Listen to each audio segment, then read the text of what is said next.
توی دایرم آباتیشم سپردم به باد دروغای بیشتر نزدیکتر علی اشکام فصل تموم میریزه اشکام واسه خروج از دنیای 1% ورود به 99% نور تا بشه رابطه من به تا بشه شهر بار شب سوار تنهایی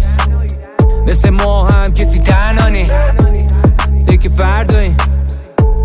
روی ابرایی جالب قضیه فریب و جذب انسان تغییر رویه جمعی بلجبار تاثیر عمیق فنون صحیح رقیب غریب چالش تاریک از ذهن مریضه هدف جلو رومه تکرار روزم دارم دور میشم از این آدمای تو زر دیگه تایم فراره با یه پوزخند از این تلم رد میشم تا پیروز شم یاد اولین بیتم با خالق خلق نوری درونم منم شاهدشم نقش پاکی مثل راهبه ها گذشتن تضاد بشکن دیوار خواب سراب جادو باقیش ایمان ماست توان باور ادامه راست خراب قصد میشه با نگاهی خاص فهمیدیش درسته دنیا به راست